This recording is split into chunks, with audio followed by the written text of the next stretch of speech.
Hey, ScytherGreen here from Server 73.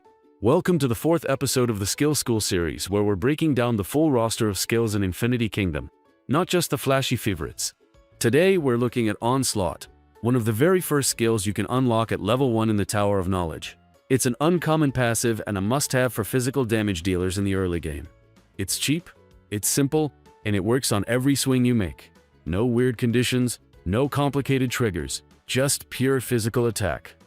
So, what exactly does Onslaught do? At its core, Onslaught is a passive skill that boosts the physical attack stat of the immortal it's equipped to. It starts at an 18% boost and climbs in steady 6% steps all the way to 60% at level 8. That extra physical attack applies to everything you do that scales from it. Normal attacks, single target bursts, and even AoEs. But it does nothing for magical damage. If your immortal's main output is magic, you can skip this one entirely. Now, how do you get it? Onslaught unlocks in the Tower of Knowledge at level 1. So again, you can get it as soon as you build it when your castle reaches level 5. It only costs 500 soul crystals to get started. That's why you see it so early on new accounts. It's cheap, easy to get, and instantly useful. But here's the thing. Even though the climb from level 1 to level 8 isn't as expensive as a legendary skill, soul crystals are still gold for free-to-play players. So you have to spend them where they'll matter most. Onslaught gives you a flat boost to physical attack, and it goes up by 6% with every level.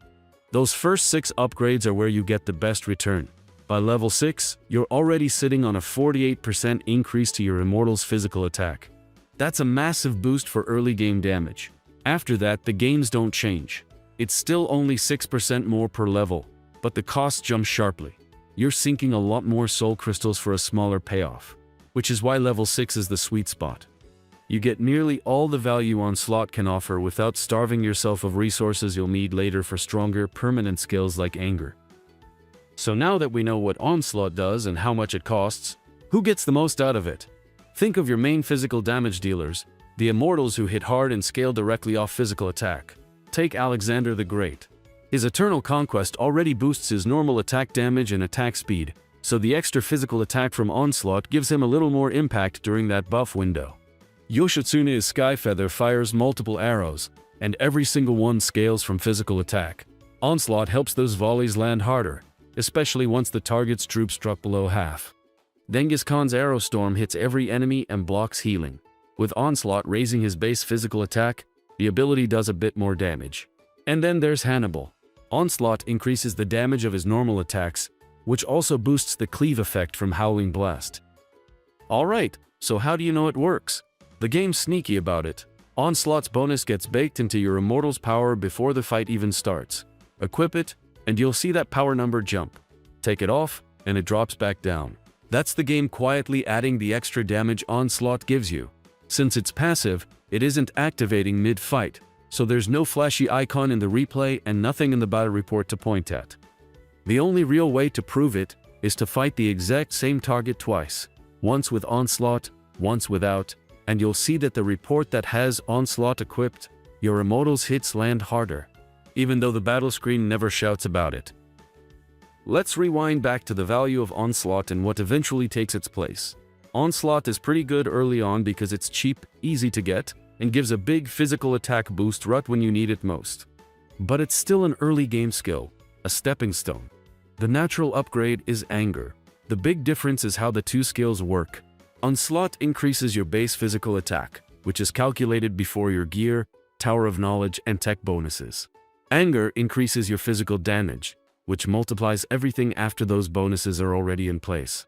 That makes Anger scale far better once your immortals are wearing good gear, and your account has solid upgrades behind it. By the time Anger hits level 4, its plus 18% physical damage can match or even beat the output of a level 6 Onslaught. And once it's level 5 or higher, it's no contest. Anger wins in almost every situation. So for your main physical damage dealers, the moment Anger reaches that point, make the swap. Onslaught will have done its job, and Anger will carry you much further into the late game. So where does that leave it? Onslaught is a strong early game skill, reliable, easy to unlock, and a great way to boost your main physical damage dealer when resources are tight. But it doesn't scale into the late game. By then, it sits closer to C tier, and you want to swap it out for skills like Anger that keep pace with your account's growth. I want to hear from you though. Did Onslaught stick around in your lineup longer than you expected? Or did you drop it the moment Anger showed up? Share your experiences in the comments. I'd love to hear what worked for your March. And if this breakdown helped you out, don't forget to like and subscribe. Thanks for watching. See you in Norheim.